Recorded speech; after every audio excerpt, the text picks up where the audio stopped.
శ్రీగురుభ్యో నమః. అందరికీ నమస్కారం. తెలుగు హోమియోపతి గురుకులానికి స్వాగతం. లెవెల్ 2 కోర్ కాన్సెప్ట్స్ మరియు ఆర్గనన్ విభాగంలో ఇది 50వ విశ్లేషణ. నమస్కారం. నిజంగా ఇది ఒక ముఖ్యమైన మైలురాయి మన ప్రయాణంలో. అవును, ఖచ్చితంగా. గత విశ్లేషణలో అంటే ఎపిసోడ్ 49 పార్ట్ 2లో మనం క్లినికల్ ఫాలోఅప్ అబ్జర్వేషన్ ఇంకా నిర్ణయాలు తీసుకునే విధానం గురించి చాలా వివరంగా తెలుసుకున్నాం కదా. అవును, అది ఫాలో అప్కు ఒక బలమైన పునాది లాంటిది. రైట్. సో ఈరోజు మన లక్ష్యమేంటంటే హోమియోపతి సాధన ప్రారంభించిన కొత్తలో వైద్యులు చేసే సాధారణ తప్పులను, అదే కామన్ బిగినర్ ప్రాక్టీస్ మిస్టేక్స్ని కొంచెం లోతుగా విశ్లేషించడం. చాలా చాలా అవసరమైన టాపిక్ ఇది. ఎందుకంటే హోమియోపతిలో కొత్తవారు ఎందుకు విఫలమవుతారు, వాళ్ళు చేసే ఆ ఆరంభ సూరత్వపు తప్పులేంటి అనేది ఆధార గ్రంథాల నుండి శాస్త్రీయంగా అర్థం చేసుకోవాలి మనం. ఖచ్చితంగా. అసలు ఒక డాక్టర్ ఎంతో కష్టపడి కేసు విశ్లేషించి మందు ఇస్తారు. కానీ రిజల్ట్ త్వరగా రావాలన్న ఆతృతతోనో లేక రోగి తాత్కాలిక ఇబ్బంది చూసి భయపడో వెంటనే మందు మార్చేస్తారు. అప్పటిదాకా బాగా రికవర్ అవుతున్న కేసు కాస్త మళ్లీ మొదటికొస్తుంది.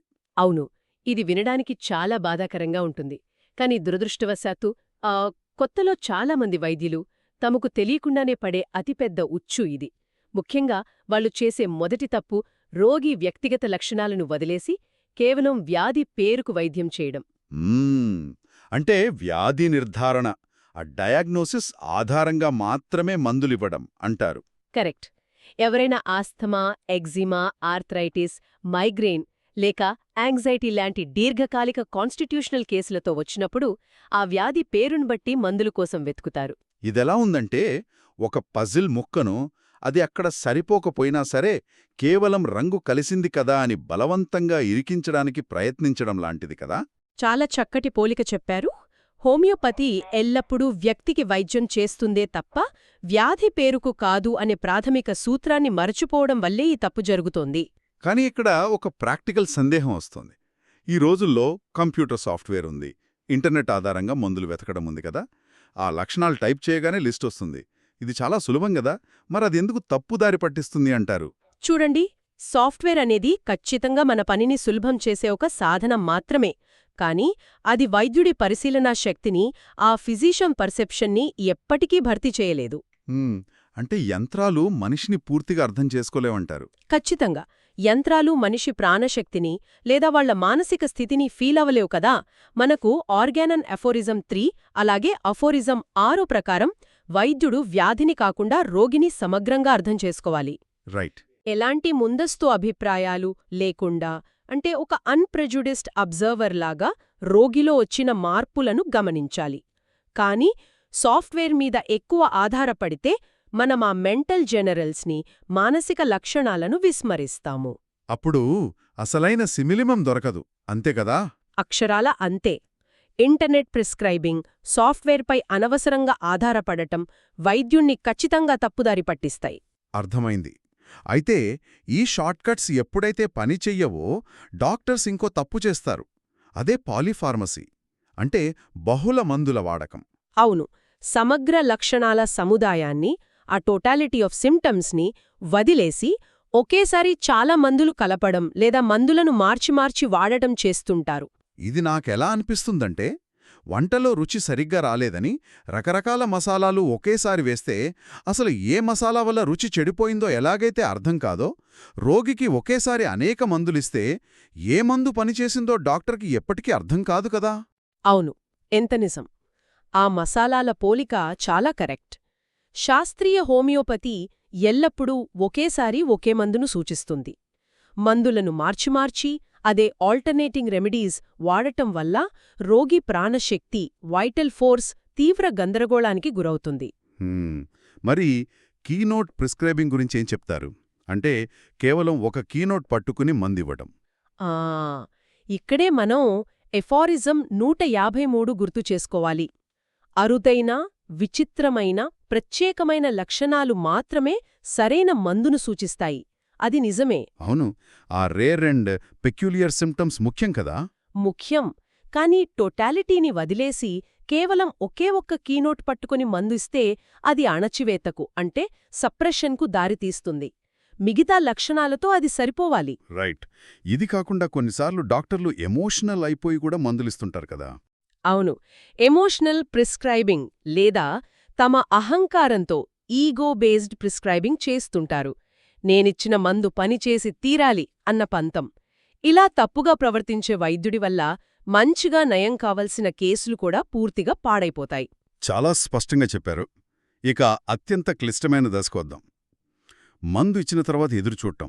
నాకు తెలిసి చాలామంది ఇక్కడే ఫెయిల్ అవుతారు, ఆ పోసలాజీ పిట్ ఫాల్స్ దగ్గర. అవును, మరీ ఎక్కువగా మందును పదే పదే ఇవ్వడం, ఆ ఓవర్ రిపిటేషన్ అనేది అతిపెద్ద తప్పు. అలాగే మందులను త్వరగా మార్చేయడం లేదా మోతాదు ఎక్కువగా అంటే ఎక్సెసివ్ డోసింగ్ ఇవ్వడం కూడా. ఇది ఎలా ఉందంటే, ఒక విత్తనాన్ని నాటి అది మొలకెత్తిందా లేదా అని ప్రతిరోజు మట్టిని తవ్వి చూస్తే ఆ విత్తనం చనిపోతుంది గదా.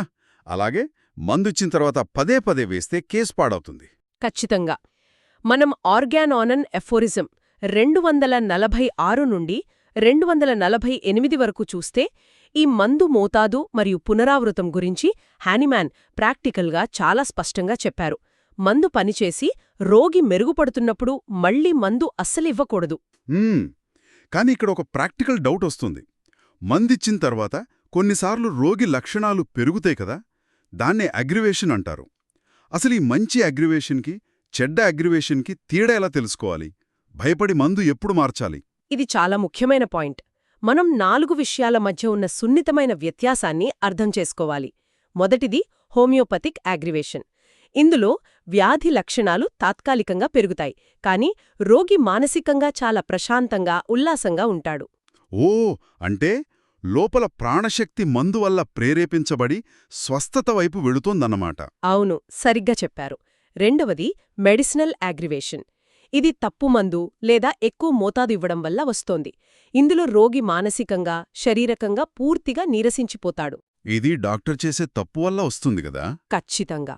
ఇక మూడవది డిజీజ్ ప్రోగ్రెషన్. అంటే మనమిచ్చిన మందు అసలు ప్రాణశక్తిని తాకలేదు, అది పనిచేయలేదు, సో వ్యాధి సహజంగా ముదురుకుంటూ పోతోంది అని అర్థం. రైట్. మరి నాలుగవదేంటి? ప్రూవింగ్ సిమ్టమ్స్ అంటారు, అదేనా? అవును, ప్రూవింగ్ సిమ్టమ్స్. రోగంతో సంబంధం లేని మందు లక్షణాలు కొత్తగా రోగిలో రావడం. అనవసరంగా మందు పదే పదే వేస్తే ఈ ప్రూవింగ్ సిమ్టమ్స్ వస్తాయి. అసలు జబ్బు తగ్గిపోయినా డాక్టర్కు తెలీక మందు వేస్తూనే ఉంటే జరిగే నష్టమిది. అంటే రోగిని మనం ఒక ప్రూవర్గా మార్చేస్తున్నామన్నమాట. ఎంత ప్రమాదం! అవును, అందుకే ఈ అగ్రివేషన్ సమయంలో డాక్టర్కు భయాందోళనలు, ఆ పానిక్ పనికిరాదు.